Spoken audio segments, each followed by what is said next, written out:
एक बार की बात है, कई सालों पहले नगर खजूरा नाम का एक गांव हुआ करता था।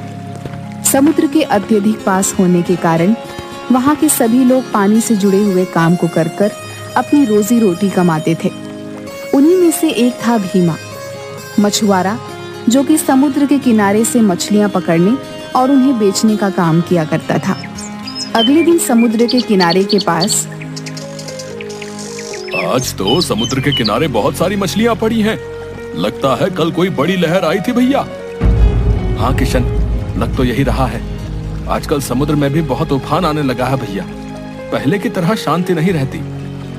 लेकिन हमारे तो किसी भी फायदे की नहीं। ये मछलियां तो कल की मरी पड़ी होंगी। बाजार में हम सिर्फ ताजा मछलियां ही बेच पाते हैं। चलो तुम अपना जाल लगाओ, मैं अपना लगाता हूँ। आज का काम शुरू करते हैं। भीमा और किशन दोनों बचपन से ही एक साथ रहते थे। वह दोनों एक दूसरे के बड़े अच्छे पड़ोसी और दोस्त भी थे। अब जैसे ही वह दोनों अपने दिन का काम खत्म करके घर लौट रहे थे, रास्ते में कुछ लोग हंसते हुए महेंद्र से कहते हैं, अरे भीमा फिर से तुम काम करके इतनी रात को जा रहे हो है? ना तो तुम्हारे कोई औलाद है और ना किसी प्रकार का कोई खर्चा। फिर रात दिन इतना काहे मरते रहते हो काम के पीछे? हाँ, हमें देखो कितना भी कमा लें, लेकिन परिवार के खर्चे पूरे ही नहीं होते। लेकिन संतान होने में सुख तो है। भीमा की शादी को 10 साल हो चुके थे, लेकिन उसकी अभी तक कोई भी औलाद नहीं थी। गांव वाले व्यक्तियों की ऐसी बातें सुनकर भीमा को बहुत बुरा लगता था, लेकिन फिर भी वह चुप्पी साधे रखता है। तभी किशन गुस्से से बोल पड़ता है, तो इसमें हंसने वाली कौन सी बात है? ये तो भगवान की देन है। अभी नहीं है तो क्या हुआ, संतान भी हो जाएगी। लेकिन फिर तुम लोग किसे ताना मारोगे?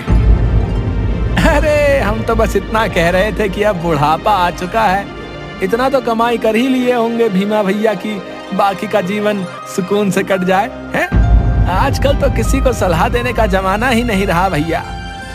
हाँ, अगर ये कुछ छोड़ दे तो हम जैसे नए मछुआरे भी कुछ आमदनी करें, लेकिन सारी मछलियां तो ये ले जाते हैं। तो सीधे सीधे कहो ना, ये बात है। भीमा की तरक्की से तुम्हें जलन होती है। उस बात को घुमा फिरा कर करने की क्या जरूरत है? और आइंदा परिवार को बीच में मत लाना, समझे? अब रहने दो किशन, इनसे बहस करने का कोई फायदा नहीं। चलो घर चलते हैं यार, देरी हो रही है। वहां से जाते वक्त बसंत सुंदर से कहता है, यार तुम भीमा को इतना नापसंद क्यों करते हो? जब भी उसे देखते हो तो गुस्से से लाल पीले हो जाते हो। अरे कुछ नहीं, बस मैं बचपन में हर चीज में इससे अच्छा था। इसके बाप दादा हमारे यहाँ से उधार मांगा करते थे, और आज देखो सारे गांव के लोग इसकी बात सुनते हैं और हमें कोई पूछता तक नहीं। अच्छा, तो तुम्हें उसके पैसे से जलन है। समझ गया समझ गया। लेकिन एक बात बताओ, उसके पैसे ना होने से बच्चे का क्या लेना देना? वही तो बात है, किसी को बताओगे तो नहीं। तो फिर तुम्हें बता ही देता हूँ, भीमा के कभी भी बच्चा नहीं होगा। लेकिन तुम इतना यकीन से कैसे कह सकते हो भैया?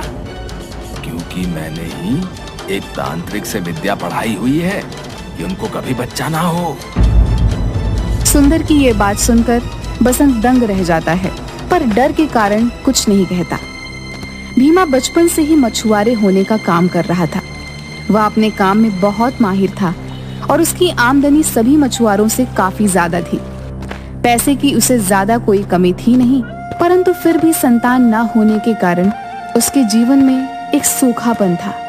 उन व्यक्तियों की बातें उसके दिमाग में गूंजती रही और वह उदास होकर घर पहुंचा, लेकिन उसे अभी पूरी सच्चाई पता ही नहीं थी। क्या हुआ जी, आज आप इतने उदास क्यों हैं? कुछ नहीं रमा, क्या तुमने खाना लगा दिया? जी मैंने खाना कब का लगा दिया है। आप मुंह धोकर खाना खा लीजिए। मैं जानती हूँ आप किसी बात से परेशान हैं।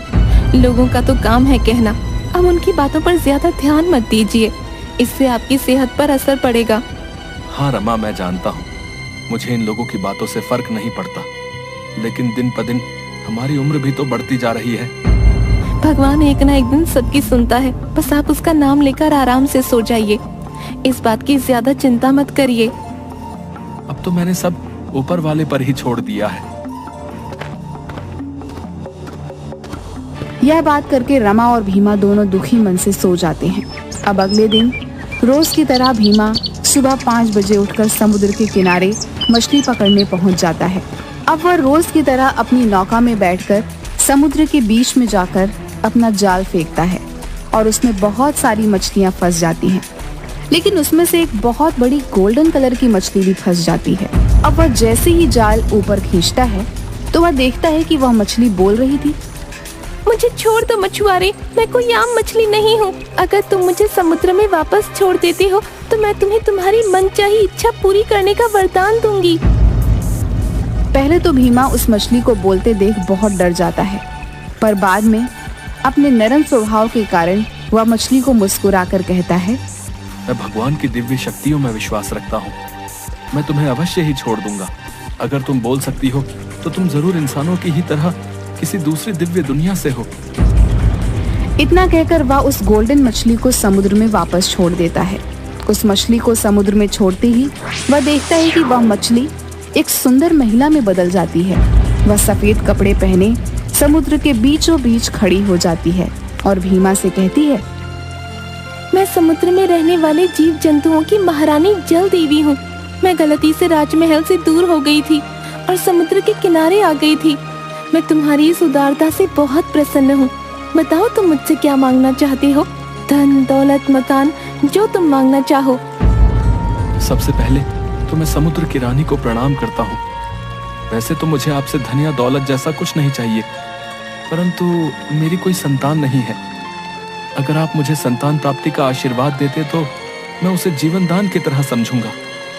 तथास्तु भवः, जैसा तुम चाहो वत्स। उसके हाथ से बहुत तेज बिजली की रोशनी चमकती है। तभी भीमा के हाथ में एक फल आ जाता है। ये फल जाकर अपनी पत्नी को दे देना। वो इसे आज से 5 दिन बाद पूर्णिमा की रात को खा लेगी। उसके बाद से सब ठीक हो जाएगा। ये है मेरा आशीर्वाद।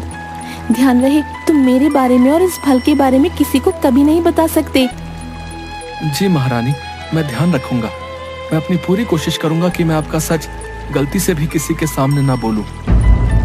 एक बात और, तुम्हारे बच्चे के पेट में होने के वक्त पर तुम्हें उसका बहुत ध्यान रखना है। कोई है जो उसे नुकसान पहुंचाना चाहेगा। अब भीमा को इतना जरूर पता था कि रानी की बात में कुछ छुपा हुआ संदेश है और वह फल जरूर कोई जादुई फल है जिसमें जल की रानी का आशीर्वाद छुपा हुआ है। अब वह खुशी के मारे जल्दी जल्दी कदम बढ़ाकर अपने घर चला जाता है और जाते हुए रास्ते में सोचता है, ये जरूर भगवान का ही कोई संकेत है। और यह कहते कहते उसकी आंखों में से आंसू आ जाते हैं। रमा, देखो तो मैं तुम्हारे लिए क्या लेकर आया हूँ। क्या हुआ? क्यों इतना चिल्ला रहे हो?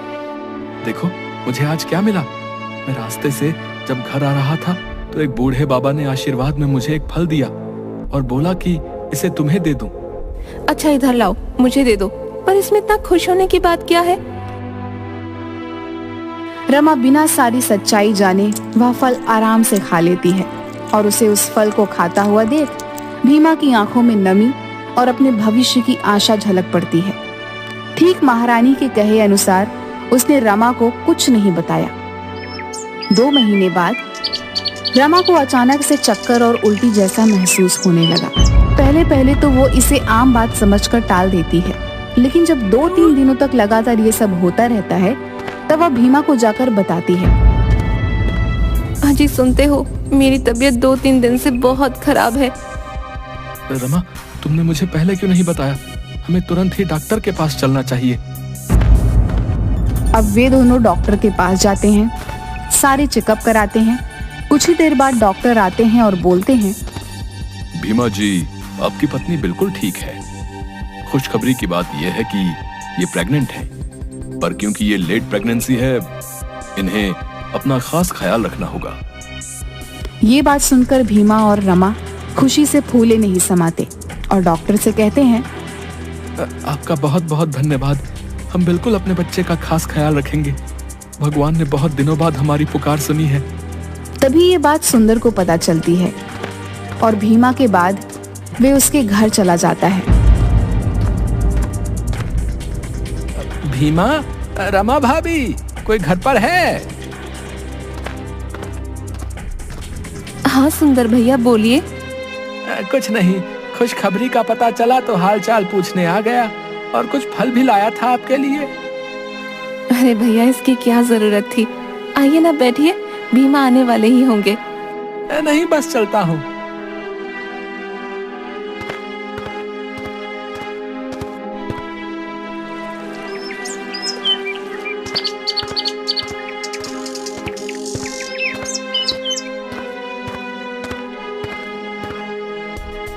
ये क्या, तुम सेब खा रही हो? पर मैं तो सेब लाया ही नहीं था। अरे सुंदर भैया आए थे, वो देकर गए हैं। इतना सुनते ही भीमा डर जाता है और रमा के हाथ से सारा फल छीनकर फेंक देता है। मैंने तुमसे कितनी बार कहा है, जब तक मेरी लाई हुई चीज ना हो तुम्हें नहीं खानी है। तुम्हें समझ क्यों नहीं आता? अब भीमा डर कर मन ही मन सोचता है, रानी, मेरे बच्चे की रक्षा करना। कुछ महीनों बाद रमा और भीमा की जिंदगी में अब खुशियां छा गई थी। उनके यहाँ एक लड़के ने जन्म लिया था जो बहुत ही सुंदर था। उसकी आंखें नीली थीं। इतना सुंदर था कि जो देखता तो देखता ही रह जाता। देखो कैसे खिलखिला रहा है, बिल्कुल तुम पर गया है। हाँ वो तो है, पर हम इसका नाम क्या रखेंगे? इसका नाम हम बट्टू रखेंगे। पर क्यों? और भी तो बहुत अच्छे अच्छे नाम हैं। वो मैं तुम्हें नहीं बता सकता। भीमा मुस्कुरा देता है। ये नाम उसने पानी से जुड़ा हुआ रखा था। वह मछली वाली बात अपनी जुबान पर नहीं आने देता। उसने यह बात सालों से छुपा कर रखी थी। अजी सुनते हो, लड़का हुआ है। कम से कम मोहल्ले में मिठाई तो बांटनी ही चाहिए। हाँ हाँ, मिठाई तो जरूर बांटेंगे। हमारे घर खुशियाँ जो आई हैं। अब जैसे ही ये बात गांव में फैलती है और सुंदर को पता चलती है। ये मिठाई किस खुशी में बांट रहे हो भाई? अरे भीमा को लड़का हुआ है, तुम्हें नहीं पता? लेकिन ऐसा कैसे हो सकता है? मैंने तो उसके पेट पड़ते ही भीमा की पत्नी को दवाई दे दी थी। अब मन ही मन सुंदर ये सब सोचने लगता है, लेकिन उसे ये नहीं पता कि बट्टू कोई मामूली बच्चा नहीं है। 4 साल बाद देखते ही देखते बट्टू बड़ा हो चुका था। उसकी नीली हुई चमकती आंख और उसका मुस्कुराता हुआ चेहरा पहले जैसा ही था, मानो साक्षात देव जन्मा हो। बट्टू, जरा इधर आना तो। अब बट्टू रमा के पास आकर बच्चों जैसी आवाज में बोलता है, पापा किधर है? मुझे उनके पास जाना है। पापा बाहर काम पर गए हैं बेटा, तुम उनके पास नहीं जा सकते। अब किसी वजह से बट्टू रोते रोते चुप ही नहीं होता। तभी रमा कहती है, यह आज इतना क्यों रो रहा है? ये तो कभी इतना नहीं रोता। वो जैसे ही उसे घर के बाहर अपने पिता से मिलवाने ले जाती है, वह समुद्र की तरफ बहुत तेजी से भागता है। वह सुनते ही अपने पिता के कपड़े पकड़कर उन्हें घर की तरफ खींचने लगता है। क्या हुआ है बट्टू? इतनी तेजी से क्यों भाग रहे हो? पापा, तूफान आ रहा है, घर चलो, सब चलो। पर जब भीमा देखता है तो मौसम एकदम साफ था, लेकिन वह समझ जाता है कि बट्टू जल परी के आशीर्वाद से जन्मा है, इसलिए वे पता लगा सकता है कि आगे तूफान आएगा या नहीं। सभी लोग किनारे से हट जाओ। मैं फिर से कह रहा हूँ कि बहुत तेज तूफान आ रहा है। सभी लोग वहाँ से जल्दी हट जाएं। अरे ये तो हमारा बेवकूफ बना रहा है, हैं? मौसम तो बिल्कुल साफ नजर आ रहा है, देखो। अरे मैं समझ गया इसकी चाल। ये सब इसलिए कर रहा है ताकि सारी मछलियाँ ये पकड़ कर ले जाए। हम तो यहाँ से कहीं नहीं जाएंगे। हाँ, कुछ देर बाद ही बट्टू के बताए अनुसार बहुत तेज तूफान आया और समुद्र से लंबी भयानक लहर उठती है। लोगों के घर, नौका और बहुत सारी चीजें बह जाती हैं। सुंदर और बसंत भीमा की बात नहीं सुनते और वे समुद्र में बह जाते हैं। पापा, उन नीले शर्ट वाले अंकल को बचा लो। अब जैसे ही भीमा पीछे मुड़कर देखता है तो सुंदर और बसंत तेज लहरों के साथ बह रहे होते हैं। अब मैं इन्हें कैसे बचाऊं? लहरें बहुत तेज हैं। इन्हें बचाने गया तो मैं भी साथ में बह जाऊंगा। आप उन अंकल को बचाने जाओ पापा, बाकी सब मैं संभाल लूंगा। भीमा को बट्टू की बात पर विश्वास था, क्योंकि उसे पता था कि जल के देवता के आशीर्वाद से जन्मा है ये। अब वह बिना कुछ सोचे समझे तेज लहरों में कूद पड़ता है और सुंदर और बसंत को बचा लेता है।